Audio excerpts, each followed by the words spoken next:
जी बिल्कुल, पीएसएल 8 का मरला जो है वो जारी होने वाला है मुल्तान स्टेडियम से, जिसके लिए मुल्तान स्टेडियम में तज़ीन व आराइश का काम जारी है और जो सराउंडिंग की बिल्डिंग है उसको इस वक्त पेंट किया जा रहा है। काफ़ी अरसे से ज़ाहिर बात है, जब से ये मुल्तान स्टेडियम बना है तो वो पेंट नहीं हुई थी, तो अब पेंट का अमल जो है वो जारी है और बड़ी यहाँ पर जाफशानी से जो वर्कर्स हैं वो काम कर रहे हैं। और 13 तारीख को पहला मैच जो कि यहाँ पर ओपनिंग सेरेमनी के बाद होगा, और मुल्तान के अंदर इस वक्त जो स्टाफ है, चाहे वो ग्राउंड स्टाफ है, चाहे वो आउटफील्ड है, उसको कट करना हो, चाहे पूरे यहाँ पर जो सीट्स हैं यहाँ पर तमाशाइयों के लिए उसको सफाई का अमल हो, या पूरी जो यहाँ पर बिल्डिंग है उसको पेंट करने का अमल हो, तो ये सब जारी है।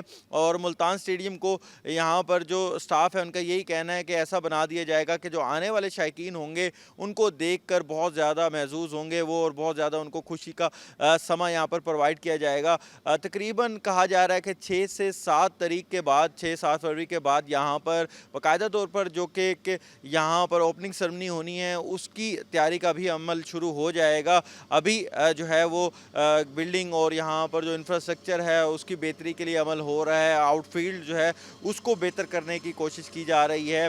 रोज़ यहाँ पर रोज़ाना की बुनियाद पर पानी भी लगाया जाता है आउटफील्ड को।